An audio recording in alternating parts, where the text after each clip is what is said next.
Hi guys, good morning everyone. Today's vlog po is all about how to make ubi kuchinta. So here are the main ingredients. All-purpose flour.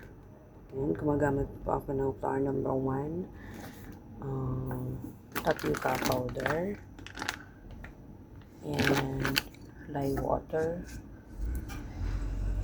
And of course the ubi extract para po sa kanyang food coloring, and then sugar, white sugar. Yan. So guys, first step is you are just going to mix all the dry ingredients together. Like the measurement is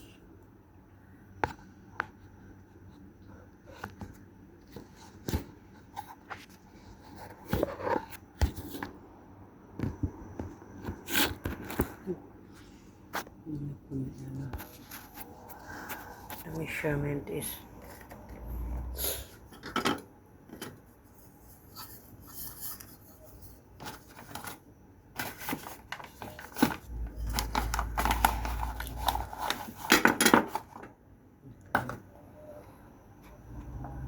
2.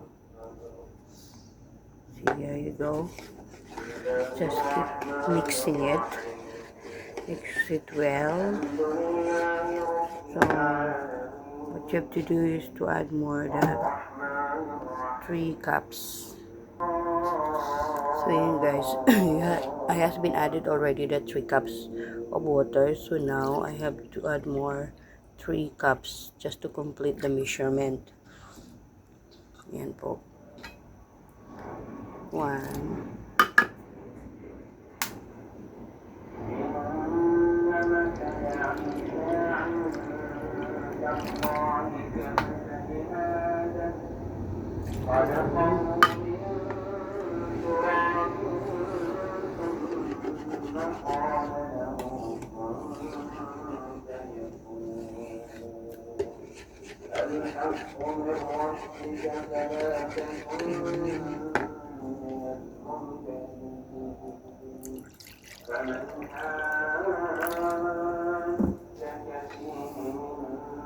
3. So yan guys, complete na po yung 6 cups. Now, I'm going to add the food coloring, which is the ubi extract, para maging purple po yung kulay ng ating kuchinta.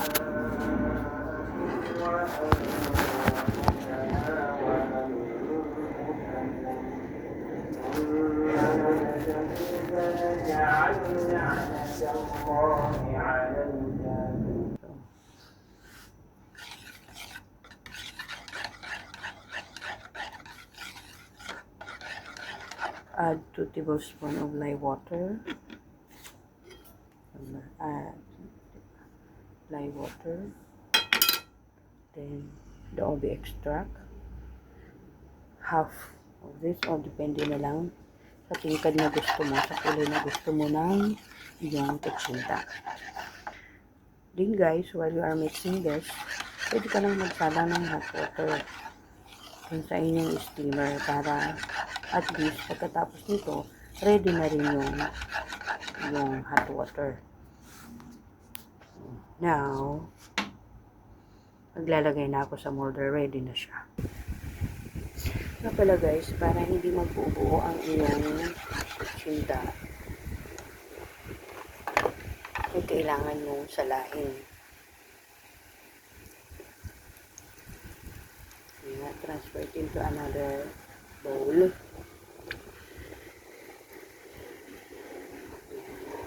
Para masiguro na walang buo.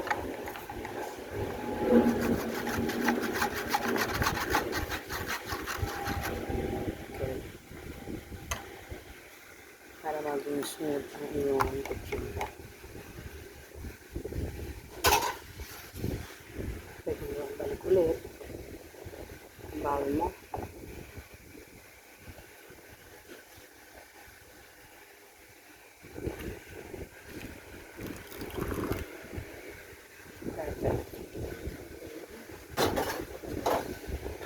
start preparing the molder now.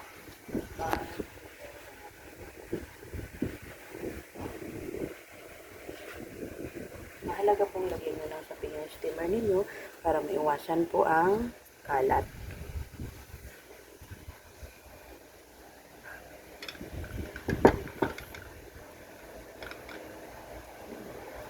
Siya.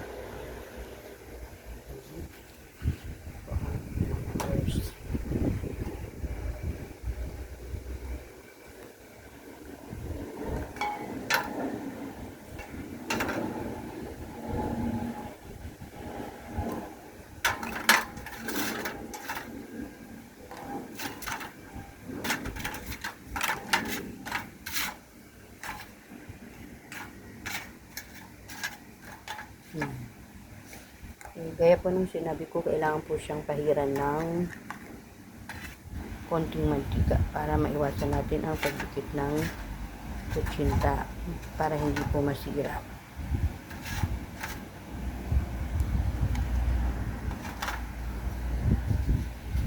Okay. Hiran lang po ng konting oil ang mga molders. Yan.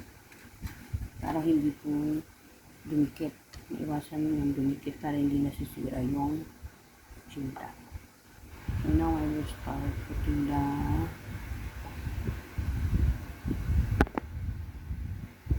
kutsinta.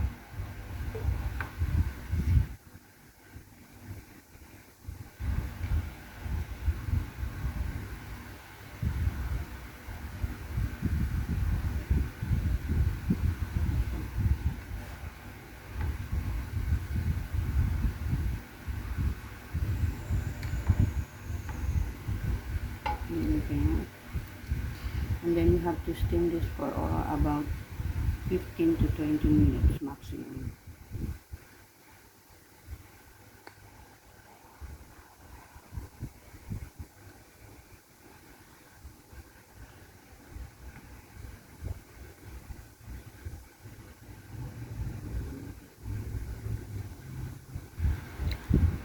Alright. So, ayan, ready na po. Sasalang ko na po siya. Pinukulo na ang aking water.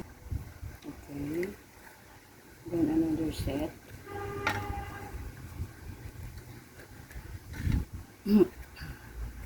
Para yung isang salang marami tayong magawang kutsinta.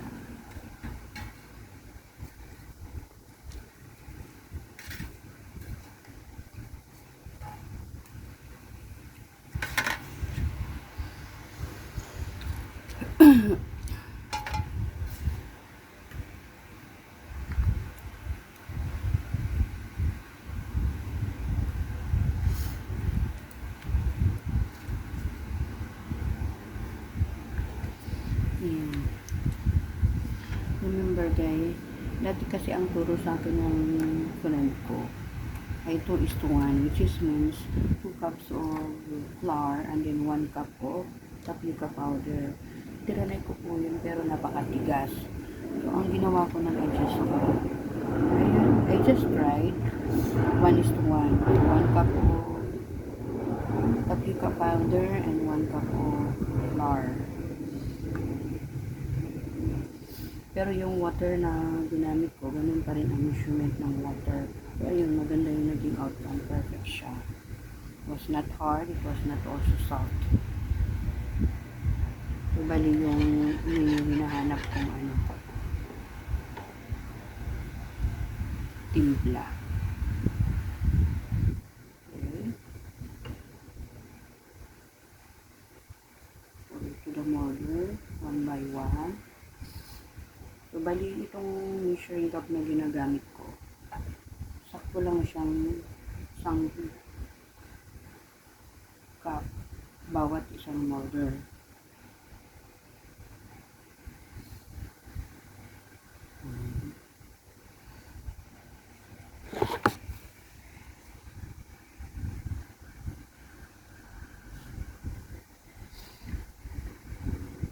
Remember guys, huwag niyong kakalimutan, pahiran ng konting mantika ang inyong mga molders kasi didikit po talaga yan. Dahil ang tapioca powder ay napaka-sticky.